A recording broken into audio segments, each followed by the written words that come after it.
Hello everyone, my name is Anatolii Bed. Today I want to talk about the Java inspection tool, mainly how to create your own inspection tool. Our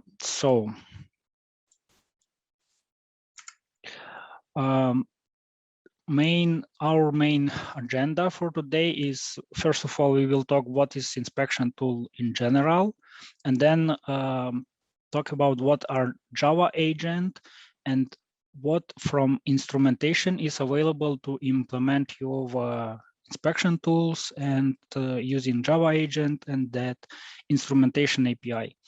And in the end, we will have a small demo where we can run a real code, and that code could be like your template or example in case you want to create your own inspection tool later. So what is inspection tool in general?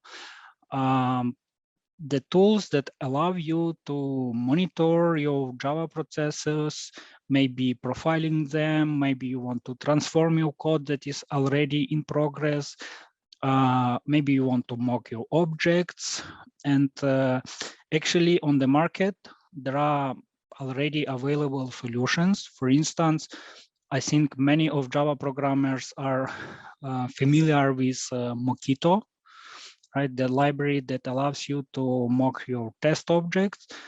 In the end, that library works with Java agents and does the Java bytecode modification. The other examples are Java Visual Virtual Machine, Java Visual VM we call it, that allows you to monitor CPU usage, memory usage, garbage collector. Also, you can see a hot methods, right? Then another well-known tool is Java Profiler that allows you to profile your code. So, and many other solutions, including some commercial solution that you can buy that allows you to do many interesting stuff. So let's continue. And the first question I would ask here is, why would I even want to create my own inspection tool? Yeah? And for myself, I found few points here. First of all, you can have a very specific need that is not covered yet, that tools that are available on the market does not solve your problem, right? Or my problem. That is the first reason.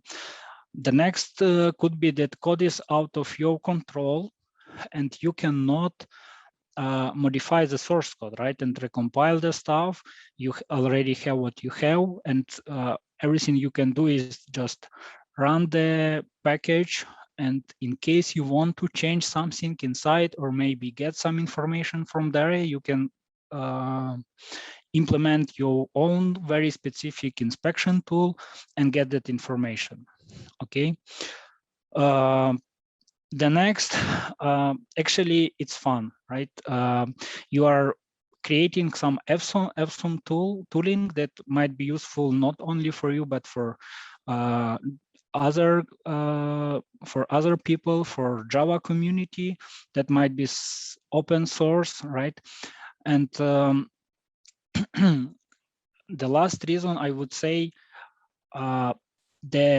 this area with inspection tooling is not very popular, and I believe that many of Java programmers are not yet familiar with that. So you can always learn something new, and knowing that, having that knowledge, you can better understand what is going under the hood. For instance, as I said before, Mockito is using Java agents. Maybe your development environment also, like your IDE, is using some Java agents to provide you better user experience, right? So let's go on.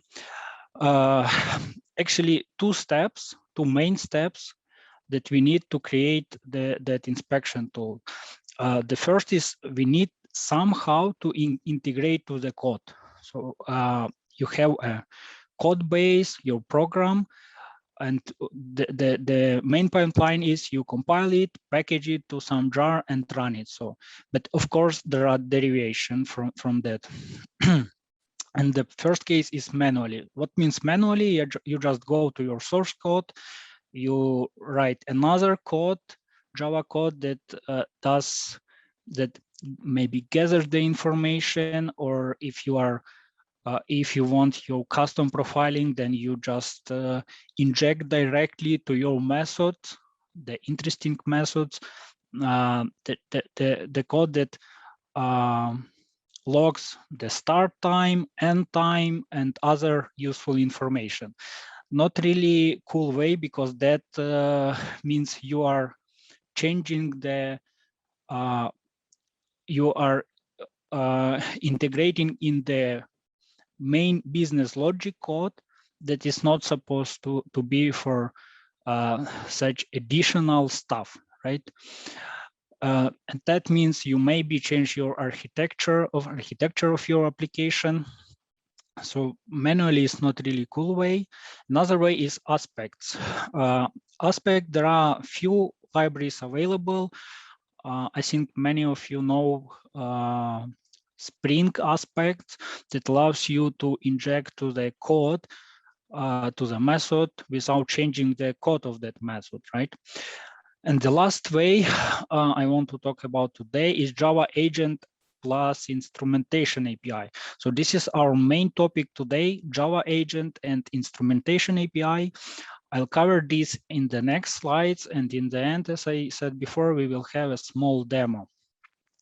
So, and the second step, what you need is to change the bytecode. Actually, I was really surprised when I dive deeper into this topic a few years ago. I was looking for the library that allows me to easily change the bytecode. And I was really surprised that there are so many libraries available, right?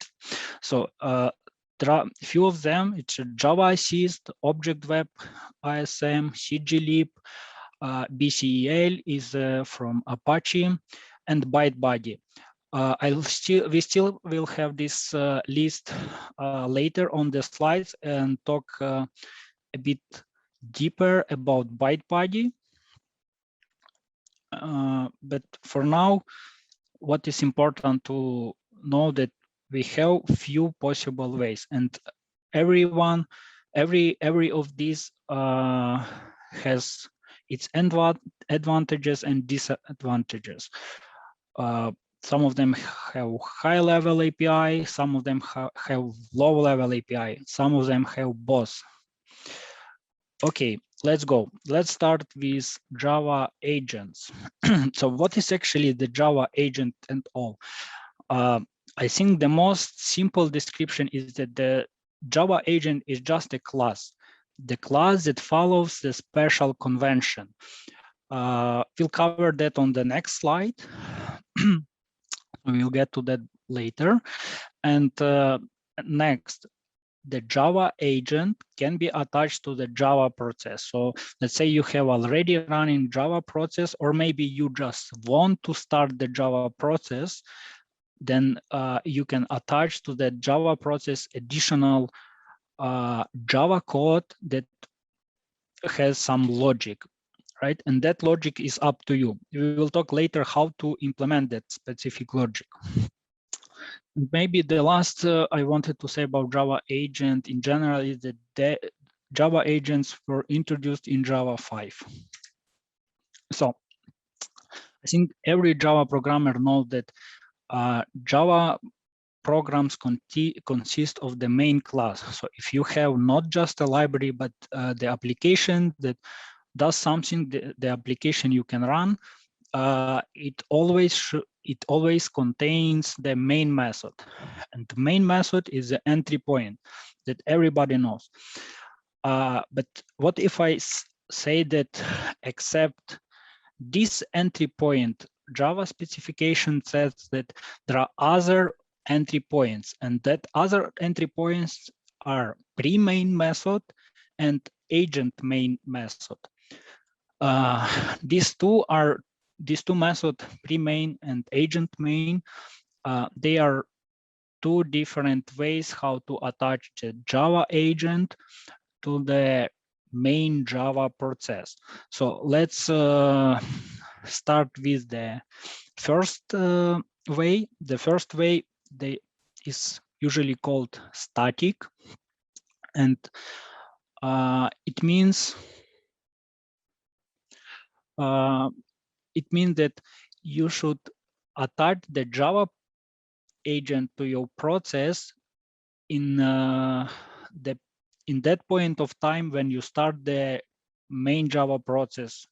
So when you are running the, let's say, package jar file, or maybe just a main class, you should say, using a special parameter, that along with this Java application, I want to attach the Java agent to it, right? And let's look into details. So for the first case, which I called static, with a pre-main method, the convention is next. You could have any class. So in my case, this is public class agent. It's not necessary. The name is not limited, right? You are not forced to name it agent, but what you are forced is to have a public static void pre-main method that have at least one parameter, which is string, and the second parameter is optional, which is instrumentation. String is actually the parameters you can pass outside to your agent. So it means you can parameterize it and add some additional logic based on that parameters. And instrumentation is actually optional, but in case you have it, you could use it for instrumenting your classes. And we will take closer look at the instrumentation later. So this is the first mandatory step. You have a class with a pre-main and string argument. The second, when you are packaging your agent, so let's say you have to package it to some jar file. In the jar file, we have a manifest, and that manifest should include the key that is called pre-main class, right? And that pre-main class should point to the class that contains your pre-main method. In this case, I have com.intellias.tooling.agent. So this is my class, and this is my entry point to agent. After that, I assembly this to agent jar. And now to attach my agent to my application, I have to use the command similar to this one, right? I say Java, like usually, and then minus Java agent colon my agent.jar. So this is a full path to your Java agent jar, and then equal sign and my agent argument. So this could be one string. You cannot split this by spaces, because it means you have the next argument to the Java process, to the Java program. So you cannot pass it like for main method when you can split it by spaces and you have the array of the strings, but instead you have just one string. Okay, so let's this is the first way how you can attach this, and let's go back to the previous slide. And the second way is when you can dynamically attach the agent to the already running process. Let's say you have the application that is run on maybe on your computer, maybe is run on some server, and you want to inspect it, maybe a profile or get some information, or even fix the bug in the real time.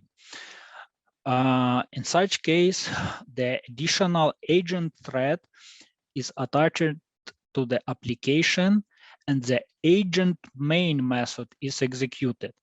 actually, to implement it, the way is very similar. So this was for the static one, and let's take a look at the dynamic one. They are very similar. The difference here is that instead of pre-main method, you have agent main, right? And instead of pre-main class, you have agent class. So all other is the same. And actually, you can implement your agent and have both in one jar. So potentially you could use it like a static one and like a dynamic one. So, so after assembling the jar file, now you have somehow to attach that agent to the already running process. To do that, first of all, you need to know what is the process ID of that virtual machine started for your Java process. So this could be found manually, or you can create some tooling. Today, in the demo, I'll show you how to get this automatically, like scan the all Java processes on the machine and select the one that you are interested in. And in the end, using this virtual machine API, you are able to attach the agent to all the Java processes, or maybe to the one Java process. It does not matter, right? It's up to you. So the API is quite simple. We are attaching the we are getting virtual machine by attaching to some process ID.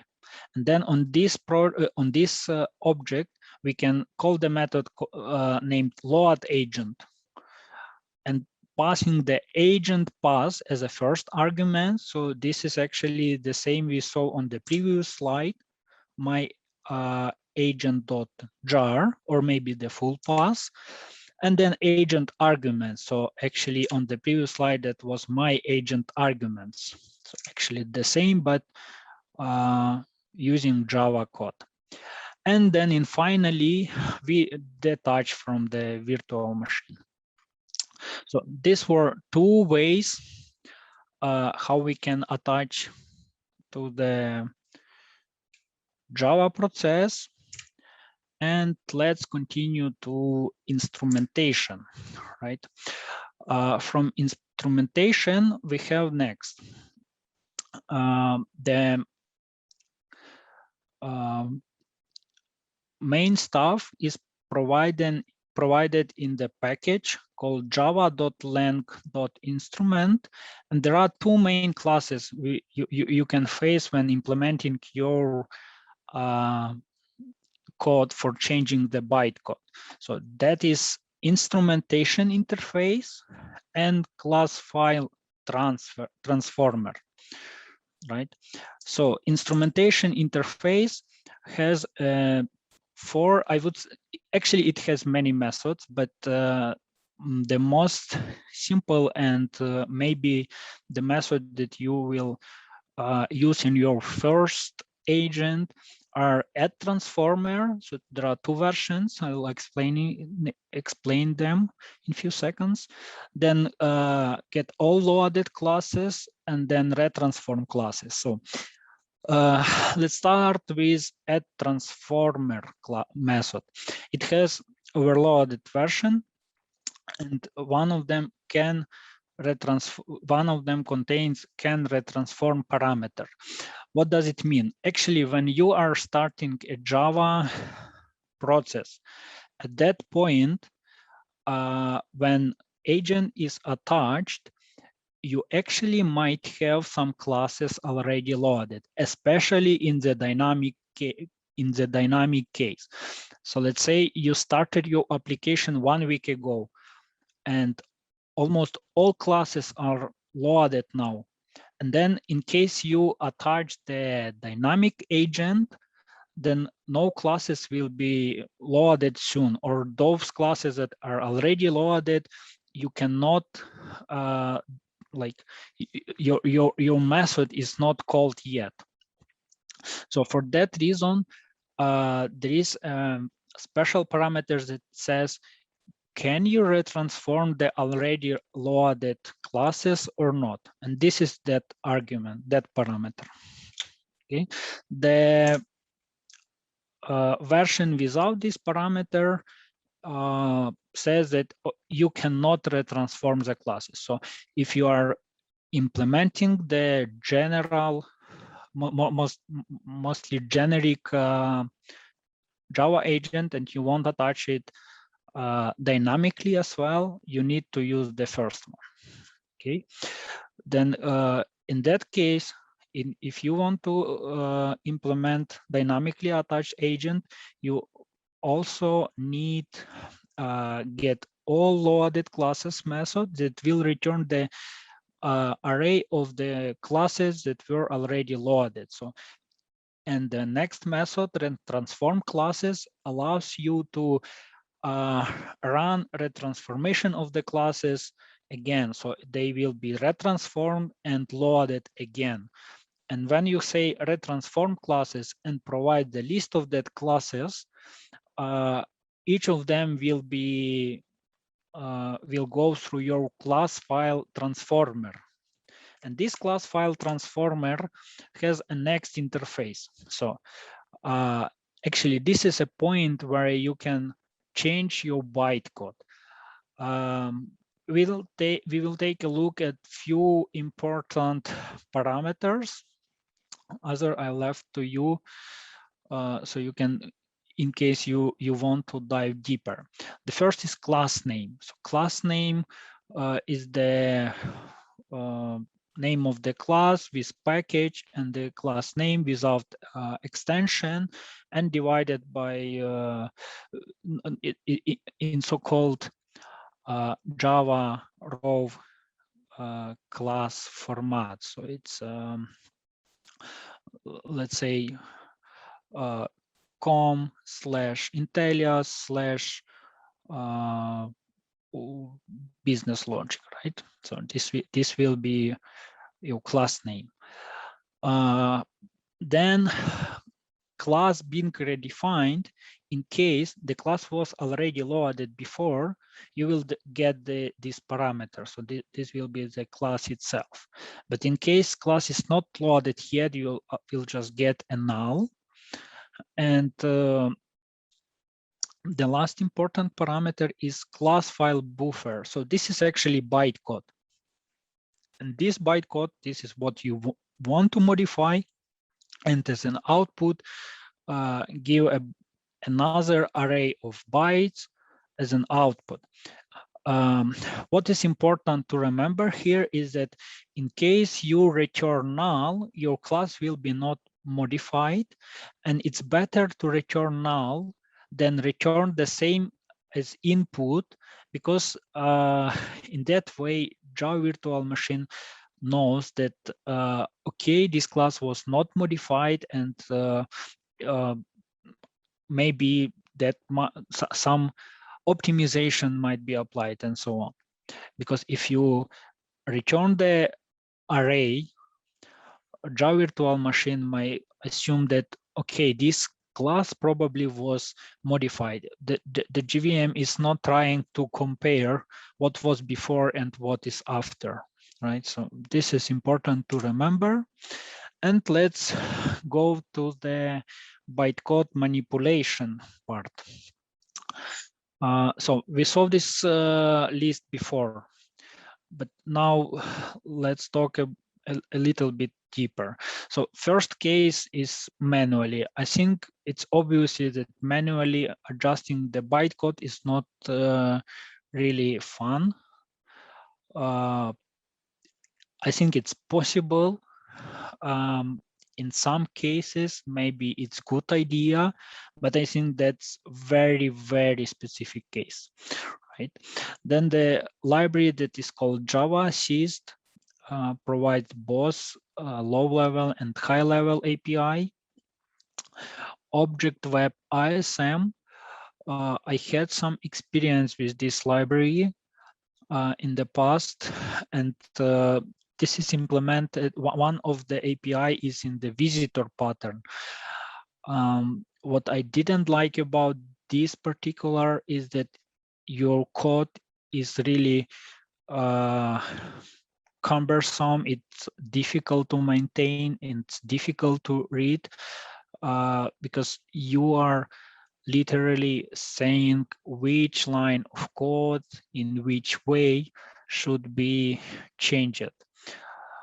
So, but anyway, it makes sense to try if you have a plan to implement some inspection tool, maybe for your project or for your pet project or on your business project that is your main job. It does make sense to do a little bit research and decide what is best for you. Another is CGLib, which stands for Code Generation Library. Then is Bytecode Engineering Library from Apache Commons, and the ByteBuddy. ByteBuddy is built on top of ISM library, Object Web ISM library, and let's take a look how to work with that. So a few words about ByteBuddy. As I said, it's generation and manipulation library where you can modify your classes in runtime and you don't even need compiler for that. It's written on top of ISM. So ISM is a dependency here. From Advantage, there is a nice advice API. So what is advice API? We'll take a look in the next slides, but in few words, it allows you more conveniently to say, I want to add this to start of the method, to this to end of the method, and so on. It's free to use, it's well documented, and in case you want to like ask some questions, whatever, the maintainer and developer of the library, Raphael Winterhalter, I hope I pronounced that correctly, has a separate resource where he can support about this.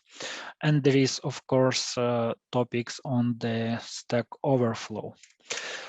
So a few words about advice API. This is what we will use today in our demo.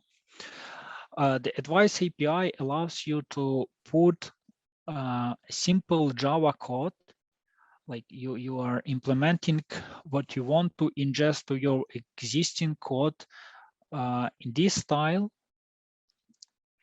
and put it in some methods that are annotated with advice called onMethodEnter and onMethodExit. This part will be added to the start of your method. This part will be added to the end of your method. And actually, you could even modify output parameters or input parameters and change the logic as you want. So there are many cases what you can do with this advice API. It's really convenient, but of course you need to go through some documentation and try some examples. So the next part is to actually integrate these changes to your code. And here ByteBuddy provides a really nice API for building the agent itself. In that case, you actually don't need to create implementation of the class file transformer interface, right? This is somewhere inside of the ByteBuddy, and you even can, there is a special method that you can get raw class file transformer from the ByteBuddy library based on what you implemented here. But now let's take step by step and investigate what is being done here, right? So first of all, we get the default agent builder. We are trying to create an agent. That's why we get the agent builder. Using the next two commands allows us to retransform already loaded classes. So this is needed because I am trying to implement here agent main. So this means I want to attach dynamically to the already running Java process, right? Then I am just saying, okay, my type is named as my class name. So I provide a class name, the class I want to change, and I want to transform it in the next way.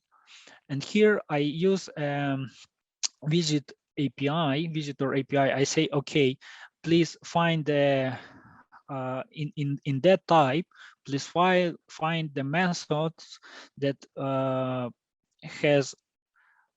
that are named my method, and please advise them to this process method advice I created above, right?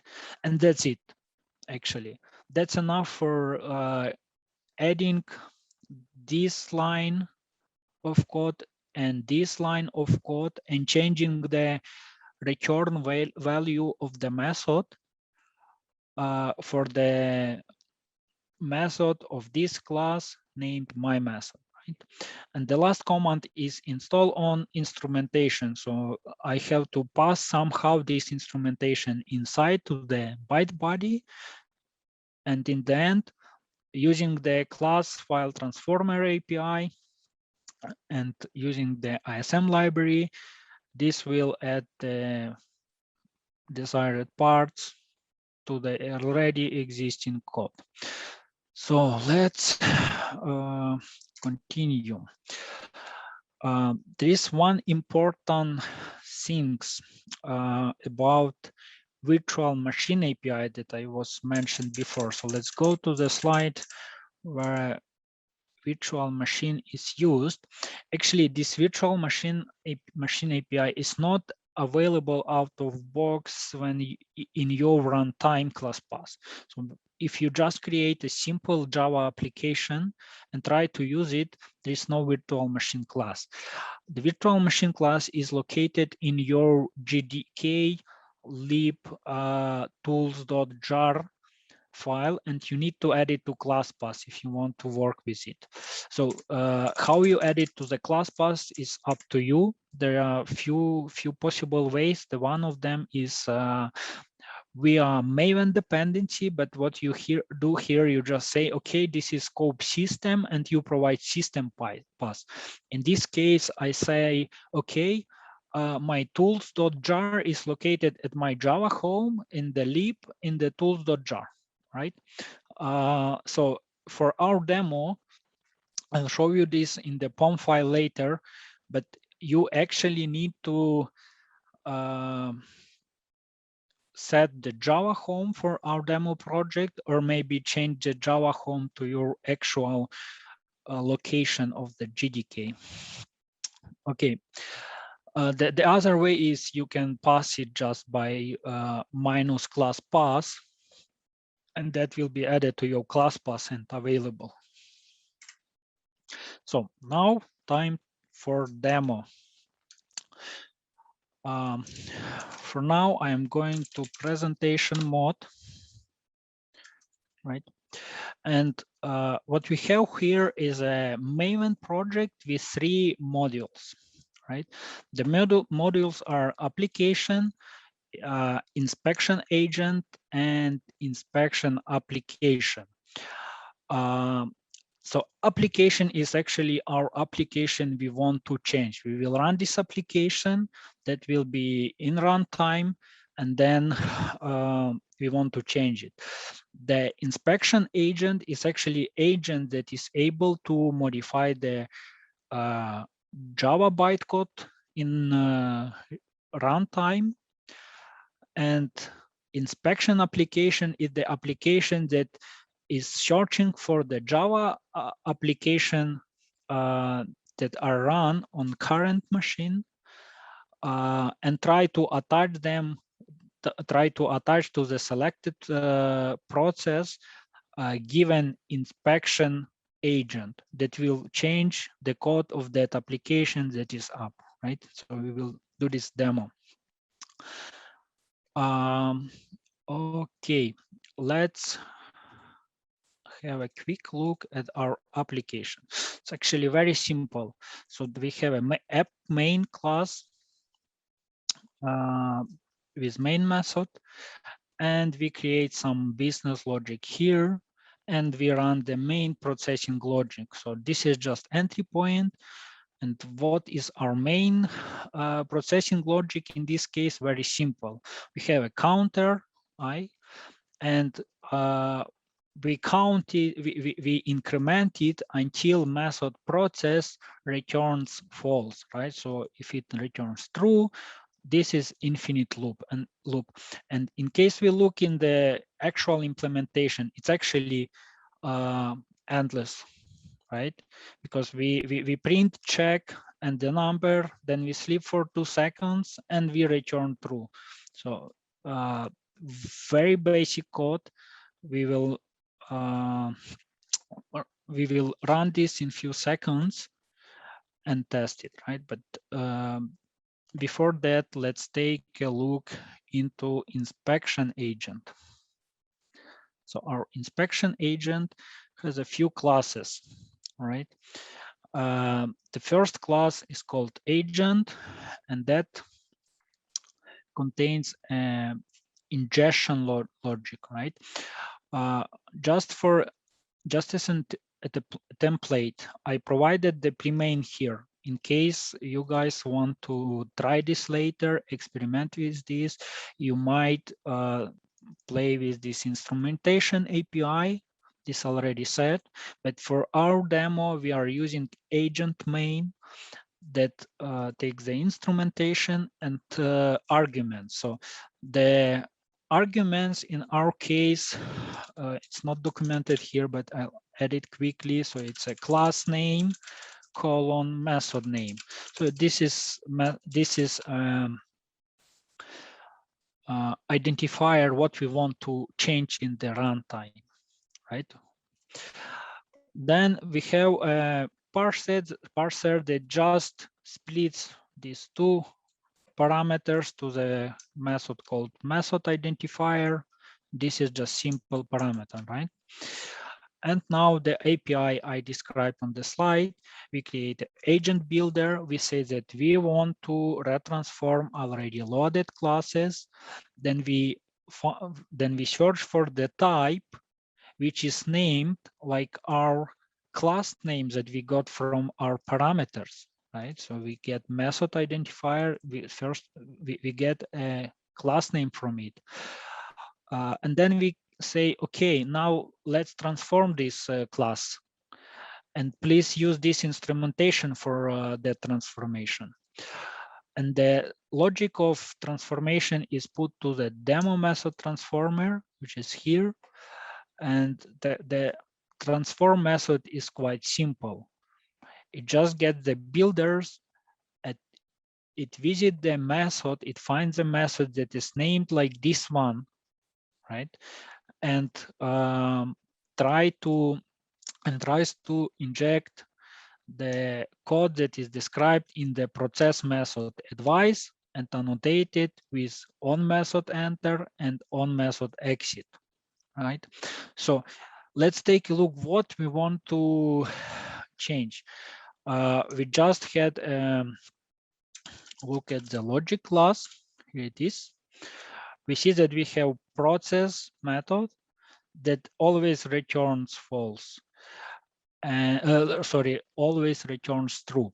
And what I want to change is to add additional system out println at the beginning of the method that will say time to finish, but you still have one try, right? Because if this is the beginning of the method, that means we want to have next changes. Let me go here. So time to finish, but you still have one try.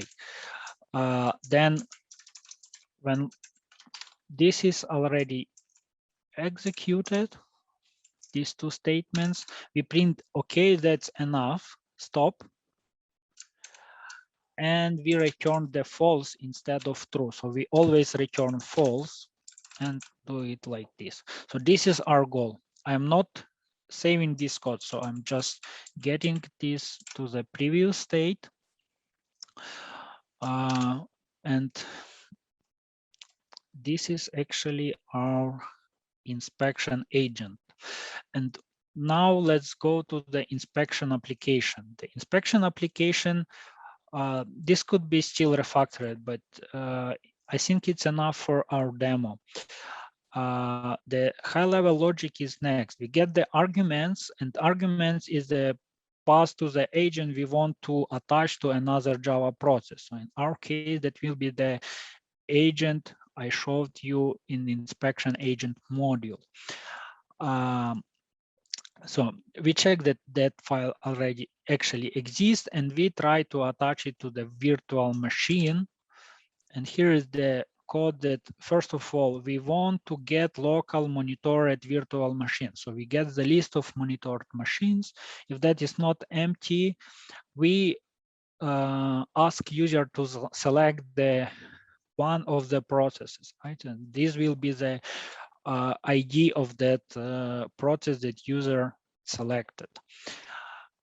After that, we use the API described previously. We say, okay, we attach to this virtual machine.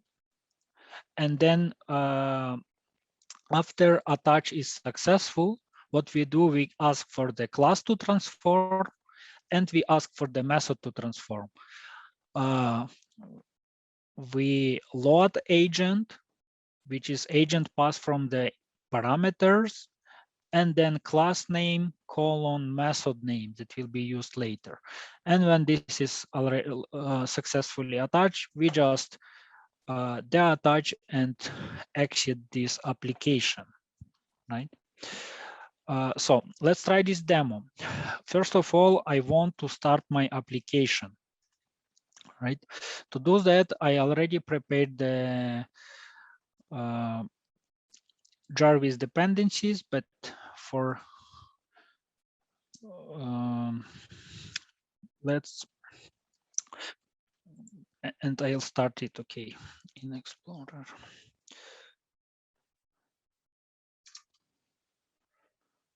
Okay. So